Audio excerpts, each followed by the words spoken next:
लेकिन जब हम जाते हैं आईसीसी इवेंट्स में तो वो उसके नतीजे में ही हम पहले राउंड में बाहर हो रहे हैं, हमारी परफॉर्मेंस बहुत ख़राब हो रही है। तो उस पर हमें देखना पड़ेगा और उन गलतियों से जो सीखने की सिर्फ बातें हैं, हो नहीं रहा।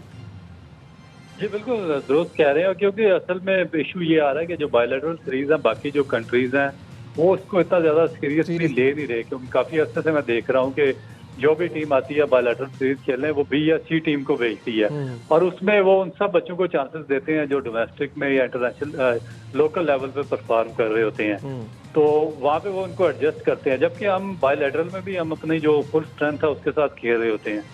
तो इसमें इशू ये है कि एक तो हमारे पास बंच स्ट्रांग नहीं आता, पीछे से रिप्लेसमेंट प्लान नहीं बनता, हम यंगस्टर्स को चांस नहीं दे सकते। फिर होता क्या है कि जो आईसीसी इवेंट्स आते हैं तो उसमें जो बड़ी टीमें होती हैं वो अपने जो टॉप क्लास प्लेयर्स होते हैं वो सबको वापस ले आते हैं। तो हम फिर एज इट इज उन्हीं प्लेयर के साथ खेल रहे होते हैं जिन प्लेयर के साथ हम वो बी या सी टीमों के खिलाफ खेल रहे होते हैं। तो रिजल्ट फिर हमारी फेवर के अगेंस्ट आना शुरू हो जाता है और हम सोचते हैं कि हमारी प्रोग्रेस नहीं हो रही।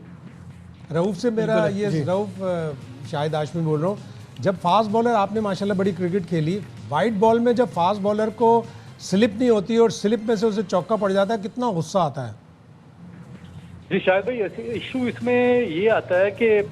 ये स्लिप आप उस वक्त लेते हैं जब आप में कॉन्फिडेंस लेवल बिल्ड होता है, जब आप फर्स्ट क्लास क्रिकेट खेल रहे होते हैं, जब आप 50 ओवर की क्रिकेट के लॉन्ग फॉर्मेट में आप टेस्ट एंड ट्राई हुए होते हैं डोमेस्टिक लेवल पे, तो फिर आपको एक हैबिट डेवलप होती है कि आपने किस तरीके से अर्ली ओवर्स में स्लिप लेना है, नए बॉल को किस तरीके से यूटिलाइज करना है, सीम किस तरह करनी है, स्विंग किस तरह करनी है और नए बॉल के साथ विकेट टेकिंग डिलीवरीज किस तरीके से प्रोड्यूस करनी है। तो ये जब हमारे हैबिट ही डेवलप नहीं हो रही, हम सिर्फ T20 क्रिकेट पे ही सारा फोकस कर रहे हैं, तो T20 में तो आप पहले ओवर में ही स्लिप नहीं रखते, तो इस वजह से हमारी वो ना तो बायोमैकेनिकली हमारे वो मसल डेवलप हो रहे हैं, ना हमारी हैबिट डेवलप हो रही है, ना हमें सीम और स्विंग नए बॉल के साथ करना आता है। तो और हम पहले ओवर में ही एक्सपोज होना शुरू हो जाते हैं, आप बगैर स्लिप के क्रिकेट खेलना शुरू हो जाते हैं। तो ये मेरा ख्याल है कि बहुत ही एक डिजास्टरस स्टेप है टुवर्ड्स क्रिकेट की जानिब।